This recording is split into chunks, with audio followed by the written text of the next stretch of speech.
Okay, so let's lay out the contenders for you so you know what we're dealing with in Group 32. First up, we've got pure, loud, classic rock swagger.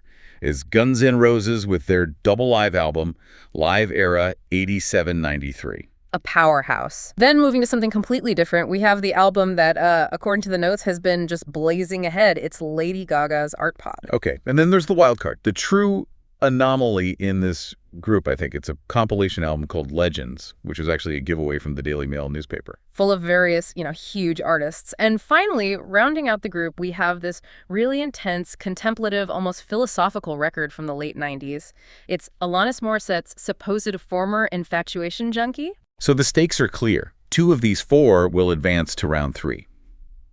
To figure out who, we need to understand not just the music, but the whole methodology behind the quest and, the history that brought these specific albums to this point. Right. So to really get what these albums are up against, we have to start with the mechanics. How does this album quest even work? It's pretty brutal, honestly. It is. Greenstarox's system is, well, it's deliberately chaotic in some ways. The albums are grouped completely at random. Which means you get these bizarre matchups. Exactly. You could get anything. Like, we're going to see a Black Eyed Peas album can end up in the same group as Guns N' Roses. It's all random. And then what? Then the reviewer ranks them best to worst based on, their immediate feeling and this set of internal rules they've developed.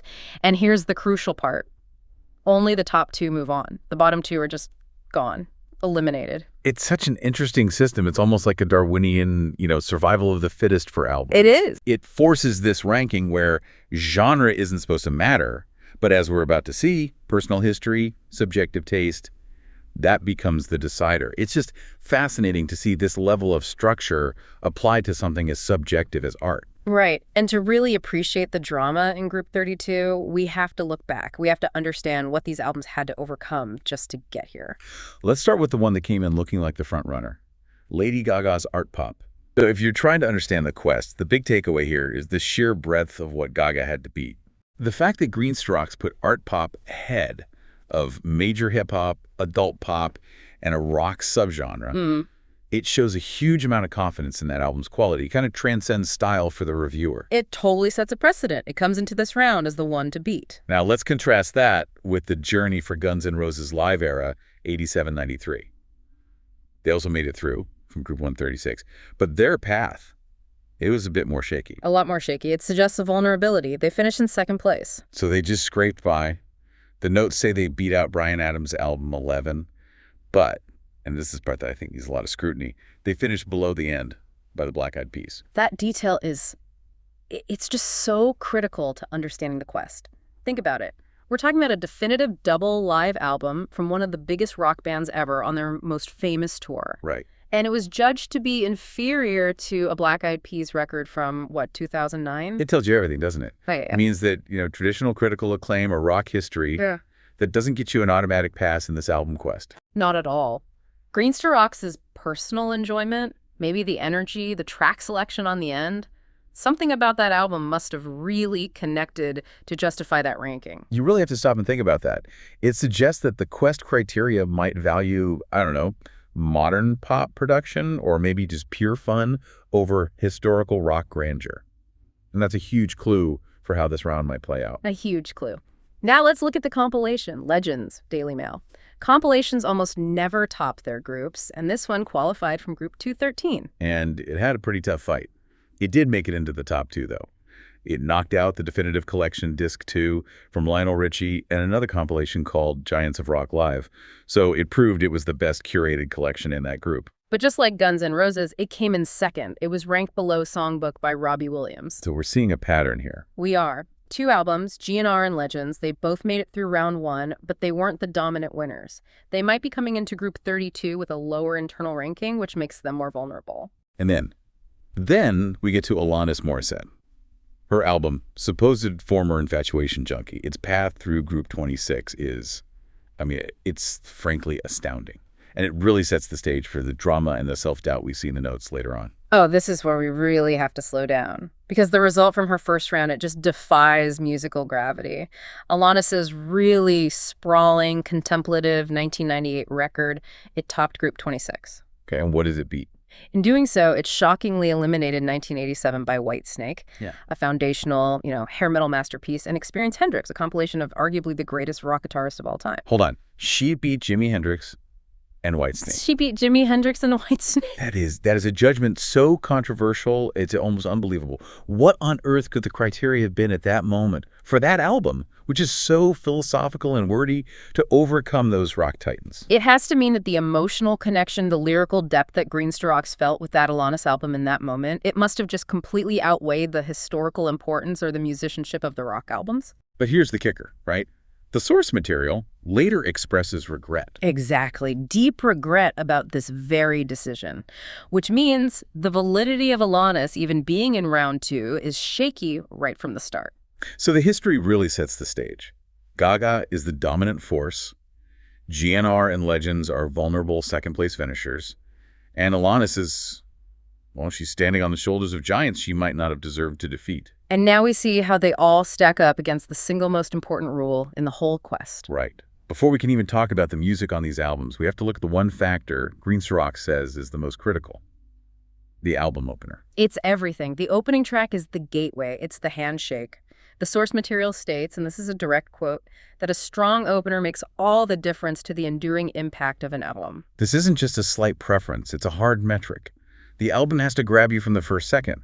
If it stalls, it fails. And this brings us directly to the album that just completely violates this rule, which basically sets it up for failure. Alanis Morissette's supposed former Infatuation, Junkie. Yeah, and the critique of the opener, Front Row, is so specific. It's called weak, less than substantial. And the killer phrase, limping out of the gate. When you think about how important this rule is, a limp start is like a fatal injury. And the critique gets even stronger when you compare it to her other work. Oh, absolutely. Think about All I Really Want, the song that opens Jagged Little Pill. That track just explodes. You have the aggressive harmonica, the raw vocal, that immediate burst of energy and angst. It's a statement. Exactly. All I Really Want grabs you by the collar and demands you pay attention. Front Row, on the other hand, it's this more gentle, sort of meandering intro. It's more about setting a mood than delivering a punch. It's philosophical, sure, but its whole structure works against that need for immediacy. The notes even bring up the opener from her next album, Under Rug Swept, a track called 21 Things I Want in a Lover, which is noted as being immediately enjoyable. So the contrast is it's brutal. The conclusion is so damning for this quest. Alanis makes you wait a bit before it gets interesting. And for an album that's already on shaky ground because of that controversial round 1 win, a weak opener is a massive, massive liability. In this high-speed album quest, you just can't afford to tell the listener to wait until track 4 for the good stuff. Okay, so let's pivot from the one that failed the test to the 3 that passed with flying colors. They were all praised for flying out of the tracks. Let's start with Lady Gaga's ArtPop. It opens with Aura, Which is a very complex track. It sort of builds from this low synthetic hum into this driving, almost manic electropop anthem. and the source material calls it punchy. That punch is what matters. It's a confident, theatrical, full-on sprint that immediately shows you the album's ambition and its sound. It's like a mission statement for the whole album, right? Merging art and pop. It solves that immediacy problem with pure energy and complexity. Then you have the complete opposite, sonically. The sheer intensity of Guns N' Roses' live era. A live album has to capture the atmosphere instantly, and this one starts with one of the most iconic, aggressive hype man lines in rock history. You wanted the best, but they couldn't fucking make it, so here's what you get. I mean, that line is designed to put you right there in a sweaty arena full of that swagger and anticipation. It's not just music, it's theater. And then boom, it launches right into a killer version of Night Train. And Night Train is such a specific choice. It's raw, it's fast, it's primal. And Greenstrokes actually singles it out as a personal favorite GNR track, which just amplifies the impact of that opener. It's a perfect storm of energy, a classic song, and a personal connection for the reviewer. A home run. And even the compilation, Legends, it manages to have a strong start. It opens with Meatloaf's Bat Outta Hell. Yeah, this is such a great example of what you called recursive strength. That track was the opener on its own iconic album. It's a 7-minute rock opera. It sets this incredibly epic tone. So even though the album itself gets kind of random later, that opener is anything but weak. It might be one of the most bombastic album openers of all time. So if the opener is the critical factor, the field has already narrowed a lot. Alanis is at a deep, almost insurmountable disadvantage here. Right, which sets the stage perfectly for digging into the actual substance of the albums. Let's start with the one that's fighting an uphill battle. Okay, so supposed former Infatuation Junkie. This album came out in 1998, and it was a monumental shift for Alanis. After the absolute explosion of Jagged Little Pill, the expectation was, more of that radio-friendly rage rock. More the same. More of the same. And what fans got was this thoughtful, sprawling meditation. The source material is very direct about the disappointment, right? Yeah. It calls the album wholly unrecognizable compared to her debut. Yeah, and Greenstock speculates that this change no doubt cost her many fans who just weren't ready for that shift in tone and pace. This is where that therapy session critique comes from. Exactly.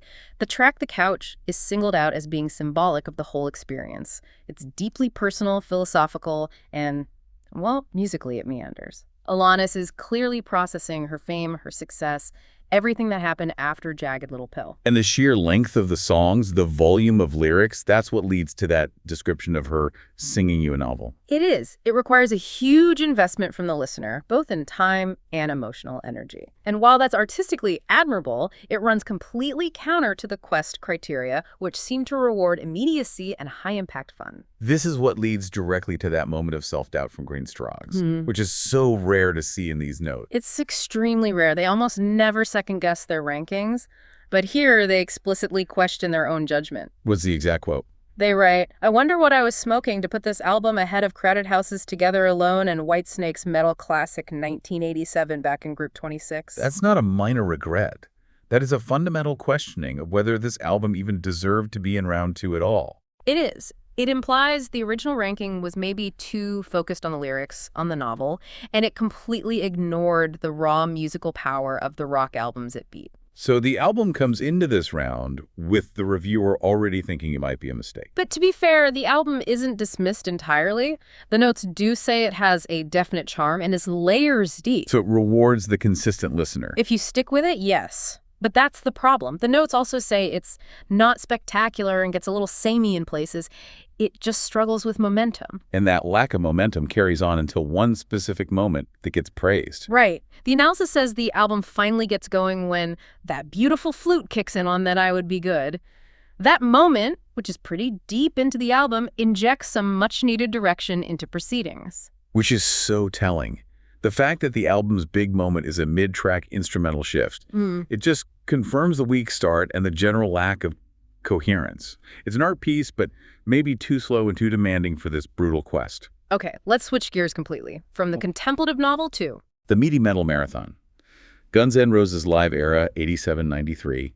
This is a double live album, came out in 99. And it's mostly capturing the band on that massive Use Your Illusion tour. And the source material praises the performance. The band is as tight as a drum. Axl Rose's incredible vocal talent is highlighted.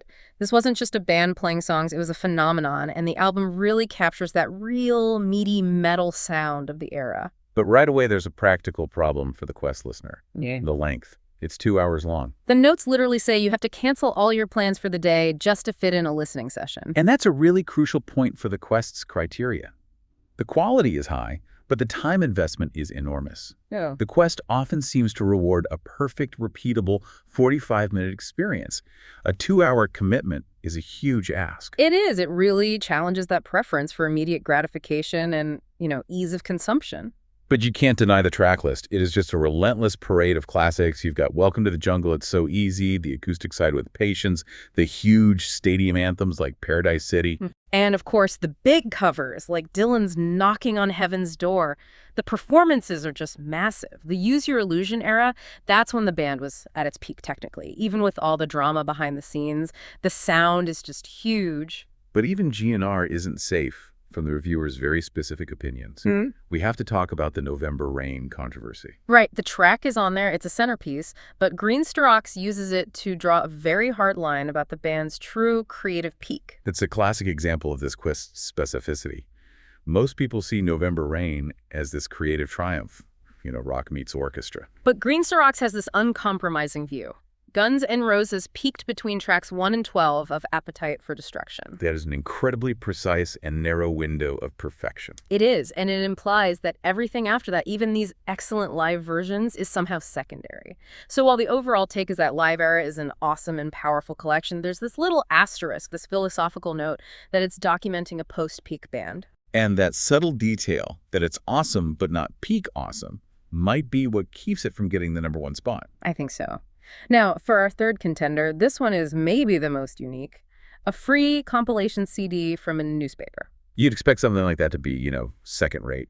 B-sides, weird live tracks. But the notes are surprisingly positive. They really are. The review says this free CD really does live up to its moniker and is chock full of bona fide legends. The quality is not a problem. And the lineup is just stacked. It's an incredible roster. Bob Dylan, Billy Joel, Fleetwood Mac, Leonard Cohen, Dr. Hook, The Byrds, Electric Light Orchestra, Neil Diamond. Artists spanning decades, all represented by genuine hits. And that's the key point, isn't it? Right. These are truly great songs, not filler. You've got Dylan's Just Like a Woman, which is called out as truly great. You have Piano Man, ELO's Mr. Blue Sky, Mr. Tambourine Man, America. It's an all-star list. So the compilation absolutely delivers on consistent quality and star power. It easily beats the structural problems of the Alanis album. It's like a perfect hour of classic rock radio. Okay, so if the music is so good, why does it fail? What's the fatal flaw that gets it eliminated, even with that amazing track list? The flaw is structural. It's fundamental to the quest's demand for cohesion. The source material points to the slight randomness of the choices. And let's clarify what cohesion means in this context. It's not about a theme. It's about emotional and stylistic flow. Exactly. Going from Meatloaf's 7-minute opera to a quiet Leonard Cohen track, then to a sparkling ELO song. It's jarring. It's a collection of great moments, but it's not a journey. So that randomness, that lack of a sustained, focused experience is what dooms it. It's just too all over the place to compete with a focused studio album or a live show from one band. Excellent tracks, flawed packaging. That's the verdict. Which brings us to the frontrunner, Lady Gaga's ArtPop. The notes introduce this one as blazing ahead in this group. It's called her superb third album, a triumph in pop goodness, imagination, and creativity. You can just feel the enthusiasm in the review. The album is praised for being superbly produced. And what that means, really, is that ArtPop has this maximalist sound. Heavy synths, driving dance beats, huge layered hooks. It's engineered for that immediate high energy impact. It's that perfect mix of high art concepts and, pure pop accessibility. Yeah. That's exactly what Greenstrokes means by imagination and creativity in pop. And the specific tracks highlighted really back that up. Fashion is noted for its infectious energy. Swine shows off the harder, more experimental side of the production. And then Manicure and Applause just deliver those massive high-quality pop hooks you need to keep the momentum going. The track Venus also gets a special mention as a tribute to a Greek goddess. Right, and that shows the album's strength. It's taking a high concept and making it work in a pop song. It delivers the kind of depth the reviewer liked in the Alanis album, but with much better, much more immediate production. But even with all that praise, it's not considered a perfect pop album, is it? No. The reviewer is very meticulous. They identified 2 specific weak links that they feel compromise the otherwise flawless flow. And those 2 tracks are Jewels and Drugs and Do What You Want. The critique is pretty mild. They're called not bad, I suppose, which in the language of this quest is basically code for unnecessary. Yeah. The final word on them is that the album would stand taller without them. So these are probably tracks that just broke the album's strong stylistic flow. Maybe a different genre or just a dip in the hook quality. Whatever the reason, they're seen as minor imperfections in a field of major flaws. GNR has the length problem, Alanis has the opener problem, Legends has the randomness problem. So ArtPop's 2 slightly weaker tracks are very easy to forgive. The big takeaway is that ArtPop just nailed the most important criteria. Yep. Strong opener, great production, high internal consistency. That makes it the strongest contender here by a pretty wide margin. So we've gone through all the arguments. We've measured these 4 very different albums against this very specific set of criteria. Right. The huge importance of the opener, the need for cohesion. And we can see how they all stack up. Alanis, despite her lyrical depth, just failed that immediacy test. Guns N' Roses had the power, but got penalized for the length and that post-peak idea. And the Legends compilation, it had the songs, but it was just too random. It was rejected for its structure. Leaving Lady Gaga's ArtPop. which presented the best overall package, the highest consistency, and the most immediate impact. When you apply these specific rules, grab the listener now and keep them on a focused journey, the results become pretty obvious. And the final ranking just confirms which qualities are most important in the album quest. Okay, here it is. The final official ranking for round 2, group 32 is number 1, ArtPop by Lady Gaga. Number 2, Live Era 87-93 by Guns N' Roses. So they both advance. They both advance. Which means at number 3, we have Legends, Daily Mail, by various artists. Eliminated. And number 4, Supposed Former Infatuation Junkie by Alanis Morissette.